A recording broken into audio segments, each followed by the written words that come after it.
First up this afternoon, President of the African Investment Group, Dr. Sam Ankrah, is proposing the privatization of COVID-19 vaccines purchase to deal with the current challenges of supply facing the country. There is more in the following Business Desk report.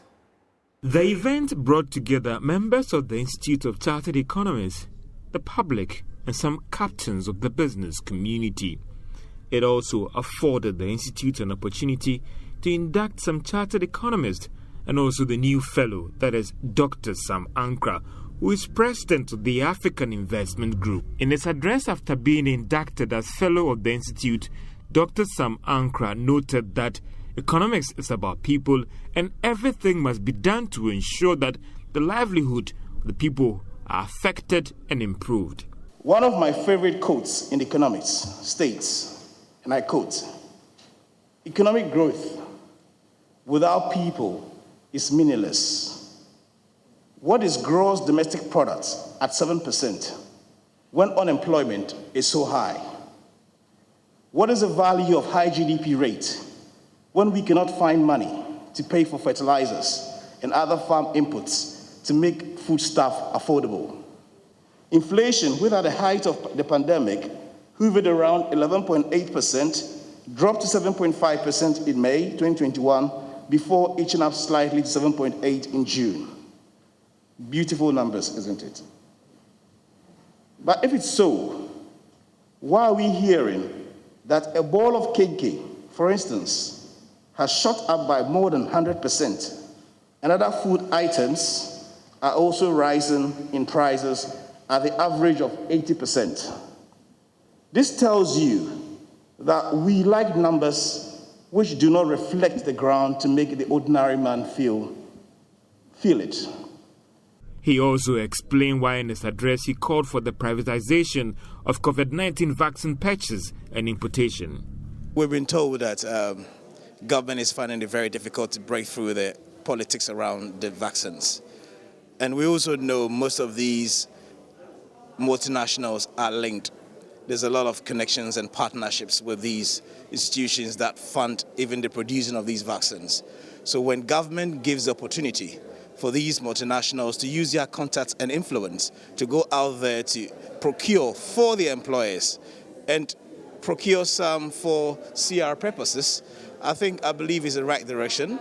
And if we're able to promote that properly, it will reduce the amount of money that we need to invest in getting these vaccines. And we're going to get them because, like I said, businessmen knows how to navigate the business world to get these things to us. Dr. Ankrah also maintained that government must look at supporting more small businesses in the country to aid the ongoing economic recovery.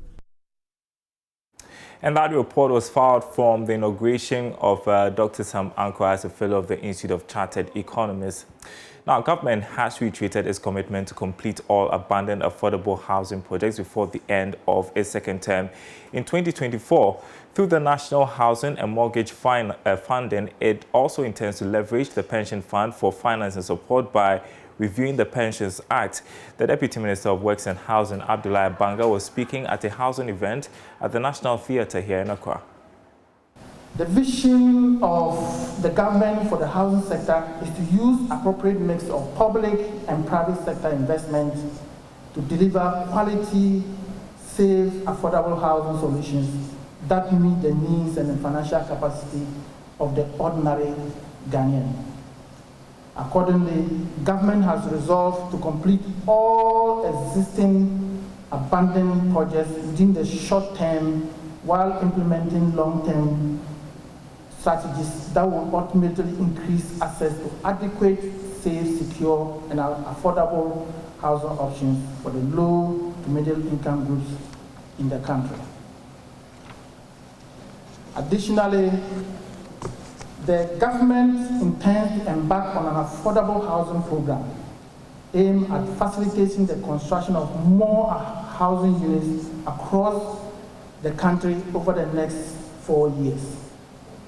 Adequate steps have already been taken by our ministry to engage with key stakeholders within the sector to find innovative ways of creating the needed platform to attract the private sector to participate in our affordable housing delivery agenda. So ultimately, with the right mortgage arrangement being piloted jointly by the Ministry of Finance and the Works and Housing under the National Housing and Mortgage Fund, banks can leverage on a credible mortgage system to provide long-term mortgage financing for prospective home buyers.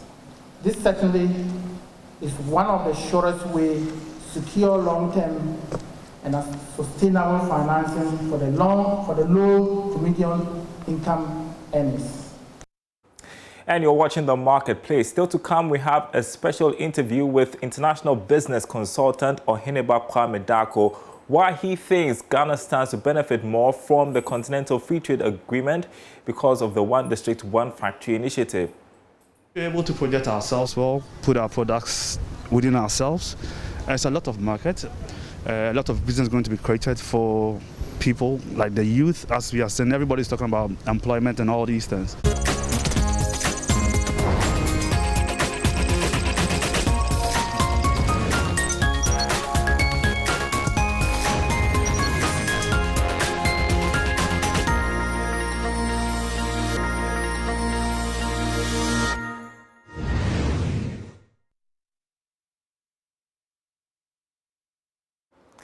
And welcome back to The Marketplace. International business consultant Oheneba Kwame Darko says Ghana is well positioned to rake in a lot from the African Continental Free Trade Agreement through the One District, One Factory initiative.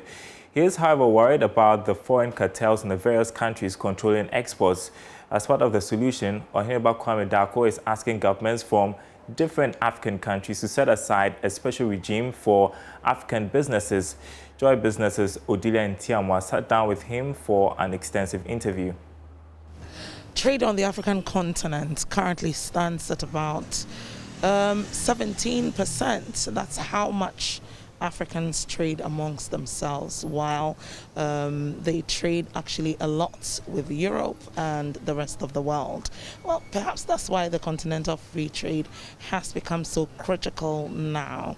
I'm currently here with someone who's been touring countries in Africa, looking at our readiness and also creating opportunities. He's called Oheneba. Oheneba, tell us exactly the countries you have gone to so far. How do you see the continental free trade preparedness for these countries vis-a-vis Ghana as well? Oh, okay, so basically I have been to the Côte d'Ivoire several times and also Guinea. Côte d'Ivoire started going there since 2017 when I came from France, because I was working as a consultant for Leicester Ghana Limited, so they took me there. So it gave me the opportunity to go there even before AfCFTA came into place. So I've been trying to deal there, doing some research, primary research, and also business development there. Guinea also this year, I've also been able to go there to also survey the market, meet their trade industry, to also learn and understand the whole trade going there. AfCFTA, for me, is a very big opportunity, as it has been said, everybody's projecting, because Africa, we have about 1.2 billion people. So Europe is like 400 and something people, and they are making a lot within themselves. So if we're able to project ourselves well, put our products within ourselves, there's a lot of market, a lot of business going to be created for people like the youth. As we are saying, everybody's talking about employment and all these things. If you're able to take advantage, and especially Ghana, because Ghana, that's our comment, this government for the 1D1F, because for me it's a good initiative, because most of African countries are not industrialized that much. If it's not maybe Nigeria and South Africa, maybe Kenya, Ghana is moving up. And because most of our trade have been with Europe, and most of them were raw materials, sending maybe plantain and pineapple, the industrialization is going to break that gap, because we are going to produce tertiary products for ourselves, because we know ourselves, we know the climatic condition, we know everything. So for you, Ghana has actually kick-started this already with 1D1F? Yes. Ghana had have already positioned ourselves. One day, One Health have not come to full fruition, but it's good. At least the vision and the journey is good for AfCFTA. AfCFTA just started this January, and if we already have some companies already producing in Ghana, is good, because as I said, from my experience, most of the African countries I have been to, and what I have learned from other African countries, is that most of them, we depend highly on importation from Europe and Asia. So if we are able to produce here, because proximity, so if you produce something and going to Cote d'Ivoire, you just pass Takwa, Lubo, you are there. You are going to Burkina is easy, Togo is easy. The biggest problem for me I see with AfCFTA is our transportation system, because going to Guinea was expensive, very expensive. Flight was expensive relative to even going to Europe. And when I inquire, the journey of products to go to something like Guinea is a big problem. We don't even have fleets like ships to go maybe directly to Guinea, because most of our things are located, we are going to Europe or we are going to Asia. So these are the challenges. But I think Ghana have positioned itself now well, preparing, because the process. AfCFTA is a process, because almost all the treaties and everything have not been finished yet. The agreement have not been finished. So if already you are industrializing, it means you are poisoned to take advantage of all these things. So yes, Ghana, for me, it makes me happy. When I travel to other countries, it makes me happy. Now, production is one thing, and being able to access the market is also another thing. The countries I've gone to, market access is quite difficult, because it's dominated by cartels, foreign cartels, who control the distribution centers, because most of their malls and all these things are foreign people, and they don't give opportunity for you to enter. That's the biggest, for me, obstacle within the AfCFTA. That's what the people have to consider and know how to use protocol, maybe within ourselves, the governmental system, to be able to break through. Because you cannot produce, you can produce as you want to produce, how much, many, what a quality. But if you're not able to get access to the market, to be of nothing. What would you say will be the challenges for businesses that you are, for example, trying to woo to go and look at the opportunities that exist? The disadvantage. No, the challenges that they would go through. So the challenges, as I'm saying, is distribution, transportation of their products.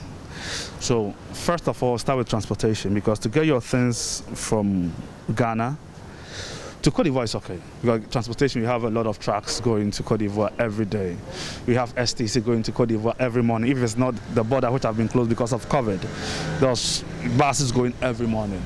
Buses going every day to Benin, Cotonou, going to Cotonou, going to Burkina and all this. So for the ones around us, it's okay. For me, I think the company should think of more the ones around us first, because we do it small. So if with the 1, 2, 3, transportation is okay. But with the others, like going, because Guinea is like, there's a Cote d'Ivoire in between before you get there. Liberia, there's Cote d'Ivoire in between before you get there. So these are the places where the transportation is going to be challenge. Second thing is getting access to the market itself. That's what I was trying to put picture on.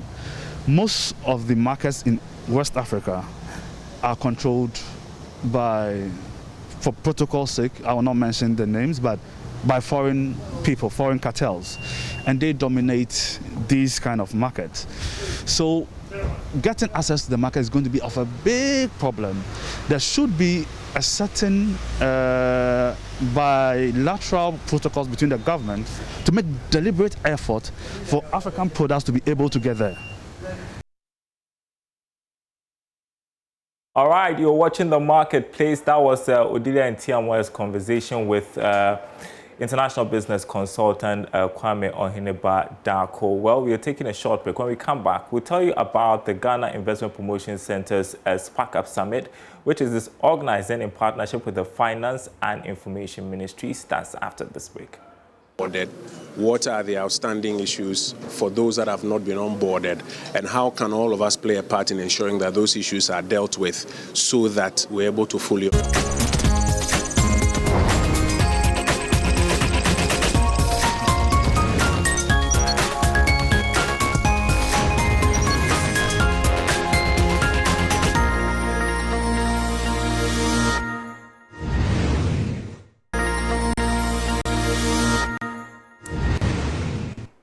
You're at the marketplace. We have some more stories for you this afternoon.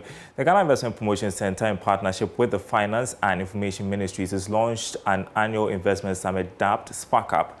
The initiative is to stimulate conversations on how investments are accrued and how they are being disbursed. It is expected to reignite investments in Ghana and facilitate business growth. Kojo Oppong-Nkrumah is Information Minister. He has been speaking to Joy Business in this report. $2.7 billion worth of foreign direct investments were attracted into the country.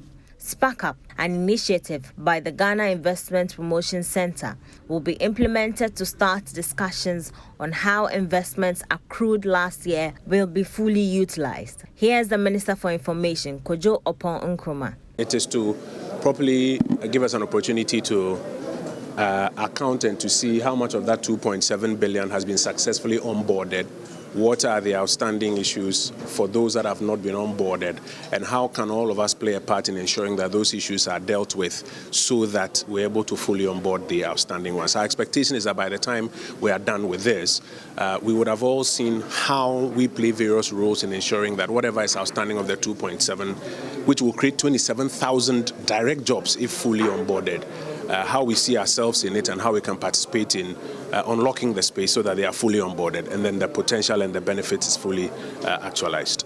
Meanwhile, Chief Executive of the Ghana Investment Promotion Center, Yofi Grant, made a call to African countries to fully utilize the African Continental Free Trade Agreement by investing in each other's economies. The year 2020 ushered in Africa's year. The agreement to form the AfCFTA in itself is very significant. Intra-Africa investment is less than 5%. Intra-Africa trade is some 16-17%. When you compare it to other regions, it pales woefully in comparison. But we can actually ignite a new trend, a new narrative where we trade amongst ourselves, where we invest amongst ourselves and create wealth on the continent. By 2050, Africa will be 1/4 of the world's population. It will be bigger than China, it will be bigger than India. But it will still have not less than 30% of the world's remaining mineral resources. And so if anybody wants to be part of the global growth, they will need to tap in Africa. And it's no wonder that over the past few years, almost all the developed countries have engaged an Africa conference because there's this agreement that Africa is really where the next action is. So as we launch Spark 2021 or the Spark Up conference, we believe that there's enough motivation for us to do this. There is enough that has been done and there's more to be done. The maiden edition of Spark Up will be held on 6th September 2021. Well, finally for us this afternoon to the issue of unemployment and leadership of the Pentina Piamenka University of Skills Development and Entrepreneurship is stepping up initiatives to enhance the chances of students to effectively transition onto the job market. Dean of Faculty of Vocational Education, Dr. Gilbert Oria Sampson, says more investment in the TVET sector is critical for Ghana's economic development. Prince Apia attended the school's street fashion where final year students showcased what would be their startup businesses in fashion, and now reports. The street fashion parade showcased attires and costumes designed by final year students of the Fashion Design Student Association of the Akentinga Piamenka University of Skills Training and Entrepreneurial Development. Under the theme Creativity, the hallmark of a designer, the students used the opportunity to exhibit their craft works as well. Lord Fred Kwadwo Osei is president of the Fashion Design and Textiles Department of the school. Getting jobs nowadays is very difficult. So we've been able to produce all these things. We are from here going to the outside where we don't expect to be running into offices seeking for jobs. We believe, though we are being trained as teachers, but we are also being trained as entrepreneurs. So we are hoping that right from here, whether being in the classroom or not being in the class, we should be able to establish our own business without depending on anybody. So we are hoping and praying that the government will support all practical institutions, those doing vocational, technical, supply them with the materials they need to make the job very lucrative and also to entice people to join the vocational education. The initiative, which forms part of the academic requirement for the year, is aimed at harnessing the entrepreneurial competencies of the students. Dr. Josephine Intri is head of Department for Fashion Design and Textiles Education. The students are taught creativity. So the things that usually they bring it out is a bit different from what is outside. So that these things will promote fashion and they will know the trend, the new trend of fashion now. So I know that with this, their new skills, because here we teach them theories backed by the practicals. So all these things are things that they're going to help them so that when they go out, they can set themselves up. They can also bring the new design so that others who are already in the field can also learn from them. Meanwhile, Dean of the Faculty of Vocational Education, Dr. Gilbert Uwia Samsing, says the program is critical to addressing the challenge of graduate unemployment. You can imagine a student who has come to school for 4 years and at the end of the 4 years has acquired this competency to be able to make these wares and sell. I have purchased some of their beads and I'm sure others will also purchase. And with this kind of support that we will give them in this purchasing, it can help them to acquire some resources to set up on their own. So even if you are not employed by government at the end of your 4-year program, you have been given some skills so that you can become an entrepreneur after your 4-year program. The Akenteng Apiamenka University of Skills Training and Entrepreneurial Development trains students with the right competencies as well as equip them to start their own businesses after school. Prince Apia reporting. And that's the marketplace. There's more news on our website, myjoyonline.com/business. There you have it. Let's have comprehensive debt management strategy to manage escalating debts. That's according to the IEA. And ISA fearing Ghana Cares or Bottom Park program may face financial challenges. You can read more on those stories at myjoyonline.com/business. My name is Darryl Kwao. Do enjoy your holiday.